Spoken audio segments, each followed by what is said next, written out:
At times I find a location that really gels well with me. That place and myself will come into a cosmic alignment, sort of like a liminal space, but the opposite of that. Where a liminal space seems odd and discomforting, what I'm talking about is a place that gives me a sense of comfort and familiarity. Like I look at these spots and it can set off my imagination, filling me with thoughts of other lives I could have lived and what it would have been like to frequent there. Am I making sense? You might be surprised to find these kind of places in Battlefield 4, but I'm going to talk about these kinds of places that I like. Well, the DLC maps anyway. I already covered all the base maps in a previous video. Let's start with Altalai Range, shall we? Overall, I really like the color scheme of the whole map. This map is very bright and sunny, but at the same time you can see a storm rolling in, bringing with it the snow. Battlefield 4 has always done a real good job of making weather feel dynamic, and I feel like this map is a great example. It has a definite rural feel to it that I dig. While gameplay-wise I prefer the urban maps, I think visually I like the rural maps like this.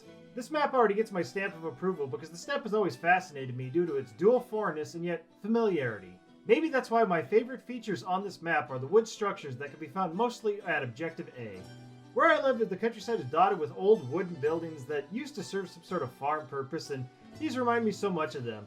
And, like where I live, I assume they will collapse on and kill me if I ever go inside one. I also really like Objective B and its yurt village. I feel like from the doors to the debris, there's so many little details in this area that makes it feel like people actually live here. While I don't care for most of the rest of the rigid concrete military structures that are the rest of this map, I do want to point out the staircase that has been put into the hillside between Objective D and the river. It exists both as a game location for players to get up and down the hill, and a world location for the base to have access to the water.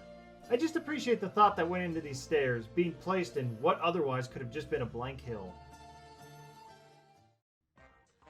Dragon Pass. Once again, lighting, or in this case the setting sun, is a big plus on this map. While playing Dragon Pass, I can't help but have nostalgia for the Vietnam maps from Bad Company 2. This map tends to be a heavy vehicle map, which honestly is sort of to this map's detriment, and why I'm not a huge fan of playing on it. I feel like it's just slightly too big. That's what she said! The locations I like are all here on the left side.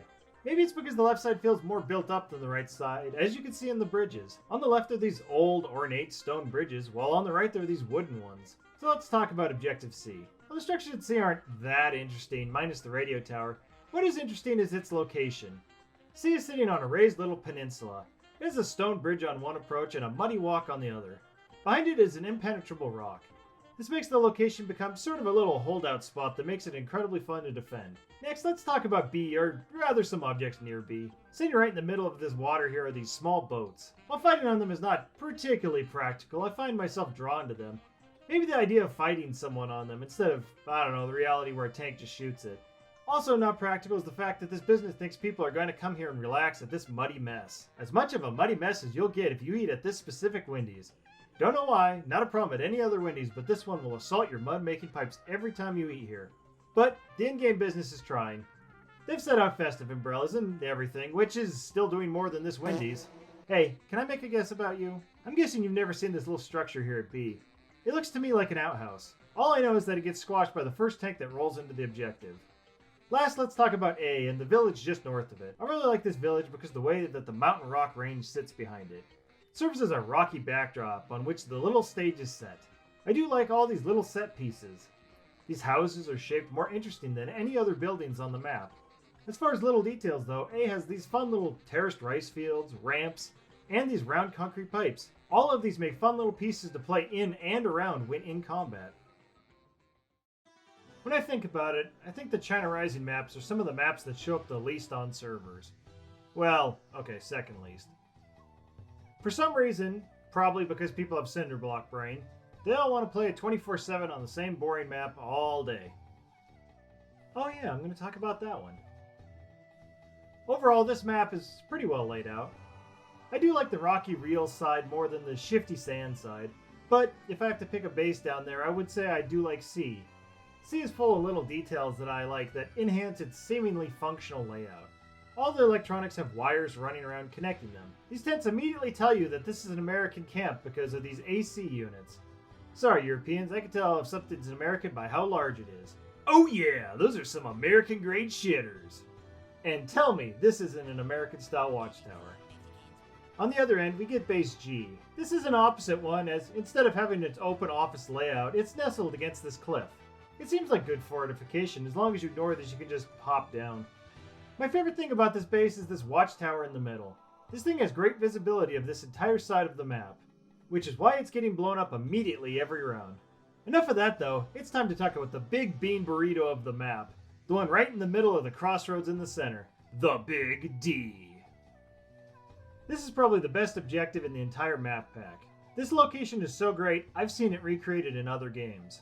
This place is a functional forest in a barren land, much like child me trying to protect my Pokemon cards on the playground. No, you can't have my Metapod! The reason this base is so great is it combines real life and gameplay flow together.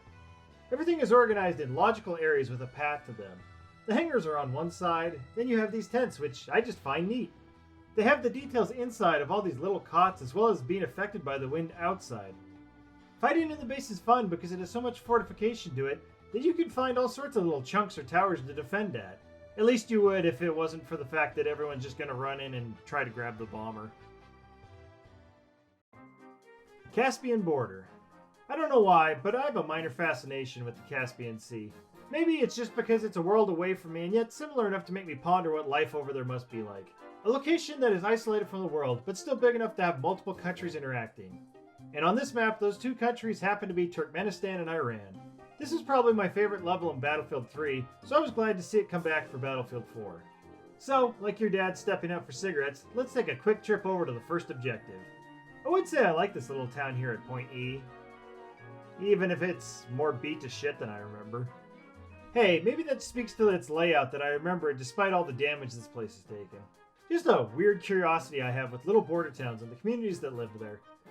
Go open Google Maps and take a look at the little town that exists at the border of Russia and North Korea. Never thought about it before, right? But now it's fascinating. I assume the one here in game existed as a fueling stop with this gas station, and then the community formed around it to support it. Next, I want to talk about the main feature of this map, the wall itself. It's big, it's opposing, and it divides the map in two. I think it looks well enough and it does its job, and it's fun to be on top of. But for me, the real fun of the wall is at Objective B. At this objective, there are all these traffic booths. In these booths, they are set up perfectly to defend the objective from anything that comes through the wall. They're far enough away from the entrance to not get blasted by a tank immediately, and provide enough cover to help you in a firefight. My complaint though is that the view isn't the greatest. This map has a wonderful autumn theme to it with colorful leaves and the still air of a nice autumn day. This booth has pavement and concrete, which is not fun to look at all.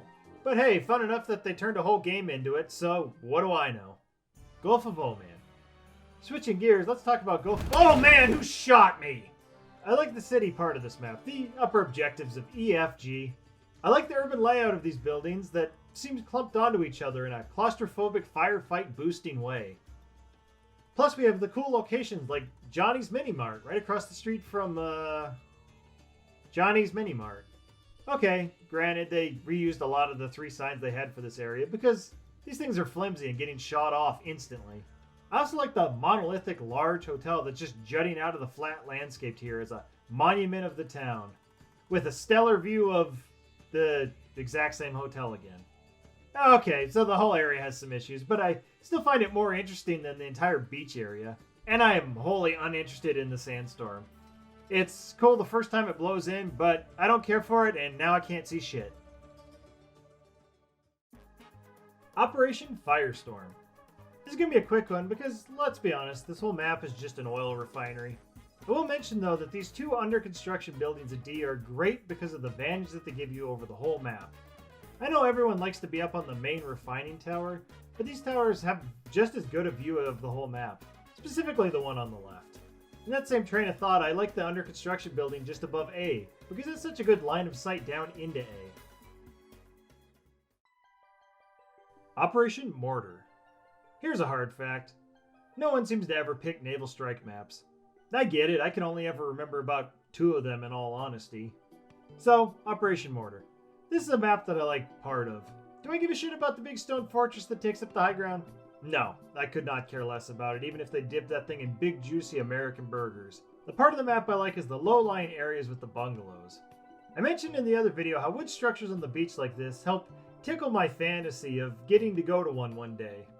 And I think these ones are more charming than the base game ones. I think the lighting and the pure wood just gives them a better feel. I mean, all of these buildings just feel like they would be the perfect place to have a lazy day besides the sea. You come into the surf shop and just listen to this.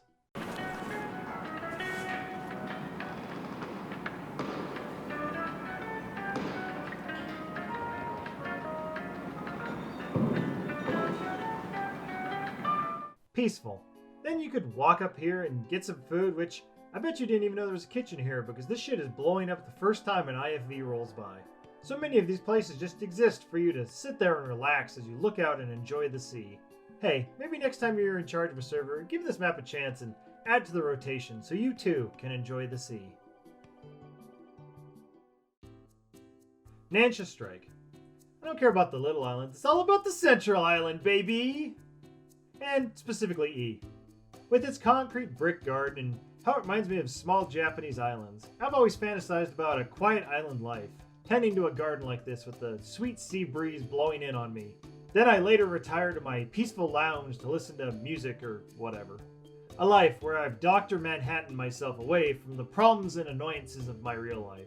I don't know why, but the concrete walling here just really sells it for me.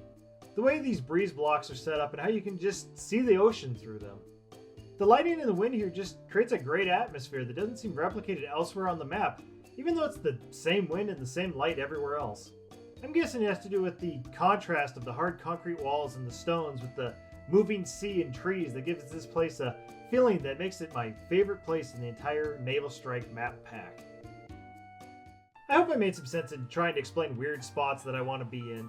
Go ahead and share which maps and places you like, and be sure to argue with people who disagree with you in the comments down below to distract yourself from the wait for the last part of this Battlefield 4 destination tour.